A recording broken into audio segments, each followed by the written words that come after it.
Good morning, everyone. I'm Jack McGrath with ntmarkets.com. I sent you a recap. Well, we've got a lot of stuff to look at here first thing this morning, and so we're going to pay attention to the data first. But you still have the bonds leading the way down, and that's whenever the long end leads the way down, you got to pay attention to it. That's when you usually have a pretty good trade on. We've seen nice bounces overnight.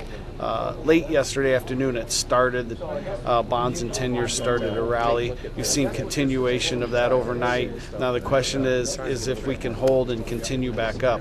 You got to pay attention to 14.5 to 16.5 still. We did get up to 18 last night. The 10-year notes, I like that 22 area is the next selling spot.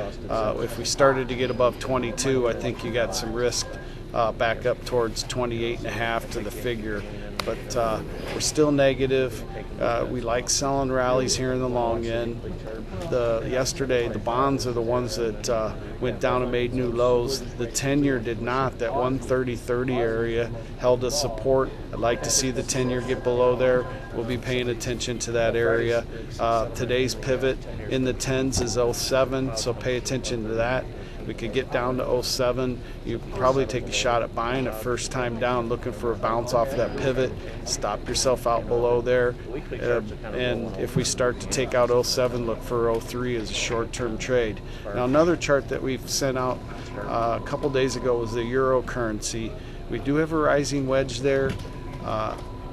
The line, that's the problem with trying to pick a top off a rising wedge, is you don't know when it's in. But yesterday's high is a good high.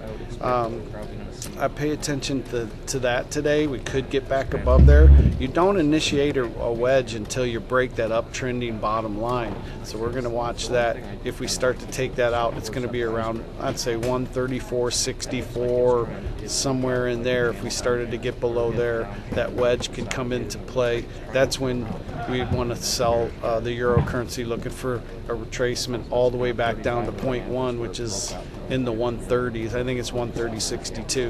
So that could be a nice trade. Look at some short dated puts there if we started to take out that 134.60 area. So you could probably buy some downside puts.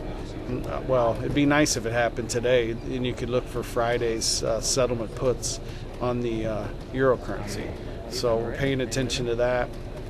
Euro dollars in the back, same type of thing. We're looking to sell bounces there for now, and going into payroll Friday, it could be a little sticky. So really, you're not supposed to have any positions on unless you're going to trade through options through this unemployment data on Friday. So we'll keep an eye on some downside puts in the 10-year. If they really start to go after it after the payroll, you might be able to pick up, a cheap put or cheap call, whichever way you think the market's going to go for Friday expiration. So that's it for this morning. Have a good day.